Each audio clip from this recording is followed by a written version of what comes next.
happens when targeting a people goes beyond their land and into their culture, history, and identity. East Jerusalem is one place where this is particularly visible. I've spent roughly 25 years reporting from this part of the world, and over that time, I've watched Palestinian cultural life in East Jerusalem steadily come under pressure from Israeli authorities. I wrote about this in my latest article in New Lines magazine, which you can read here. Israeli authorities have shut down theaters, raided cultural institutions, they've confiscated books, changed historic names, and cut off Palestinian Jerusalemites from the rest of the West Bank.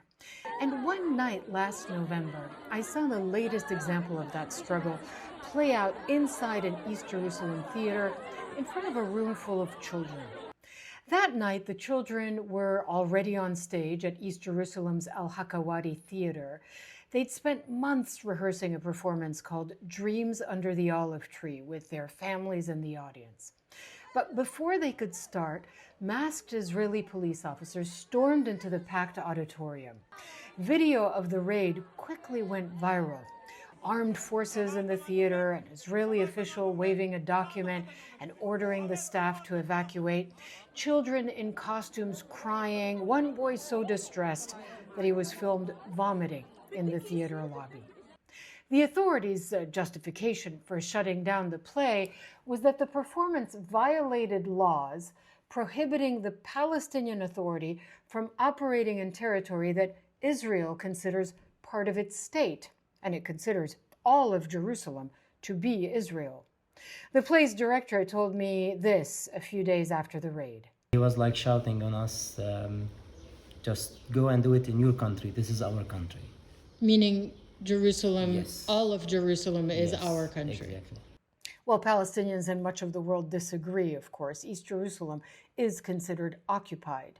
But for me, that scene captures something much bigger than the cancellation of a children's performance. Because when I began reporting on what happened at Al-Hakawati, I found that it was part of a much longer and broader pattern in which Palestinian cultural institutions in East Jerusalem have increasingly been treated not simply as places for art or community, but as political threats. And that's where this story becomes much bigger than a single raid.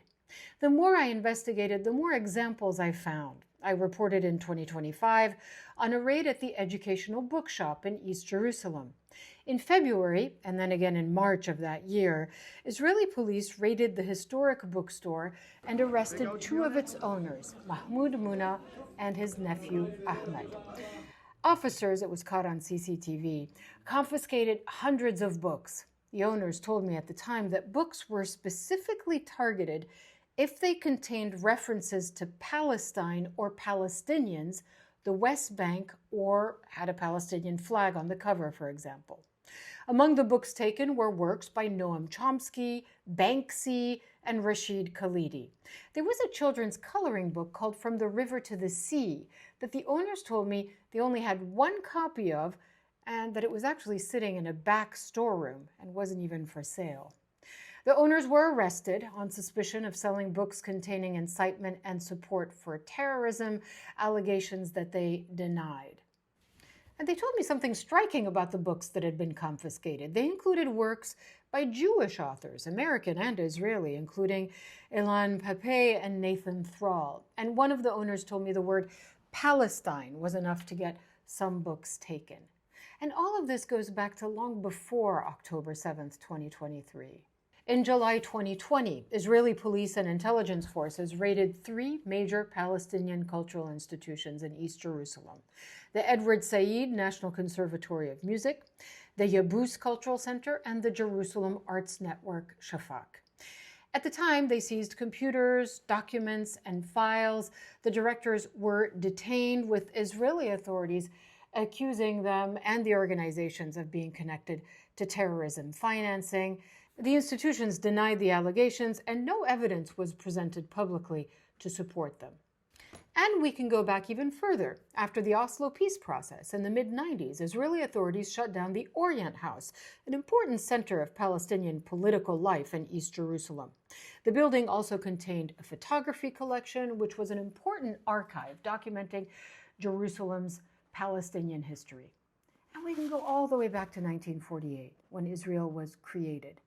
One example is Khalil Sakakani, a renowned Christian Palestinian writer. In April 48, he fled his home in West Jerusalem, leaving behind his books and papers. Years later, when his daughter visited the Jewish National and University Library, she saw that some of her father's books were displayed there. The Israeli historian Gish Amit estimated that about 30,000 books had been taken from Palestinian properties in West Jerusalem alone. Another kind of change that is less dramatic because it's written on the street signs if you pay attention. The Jerusalem municipality is pursuing what critics describe as the Hebraization of street names in the city. Historic Arabic names have been replaced with Hebrew or biblical names. In 2015, for example, dozens of streets and landmarks were given Hebrew names, including Sultan Suleiman Street.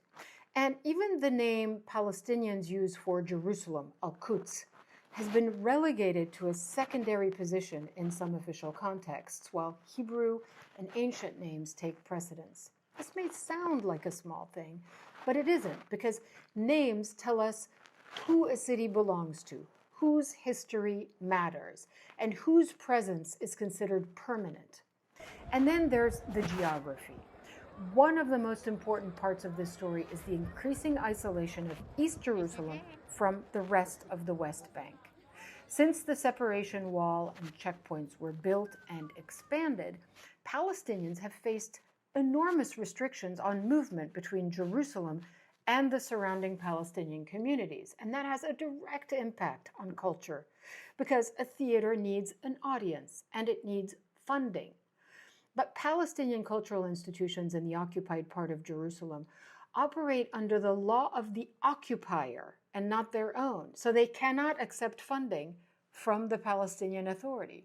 So the roughly 400,000 Palestinians living in East Jerusalem are almost completely restricted from developing an independent cultural economy within the city. So cultural erasure doesn't always look like a police raid. A street keeps its buildings, but it loses its Arabic names. A restaurant serves Palestinian food, but it calls it something else. A bookstore remains open, but can't sell books on Palestine. A theater remains open, but children can't perform. And the question is whether Palestinian cultural life in East Jerusalem can survive the pressure being placed upon it right now. It is still there for now, but the question is, for how long?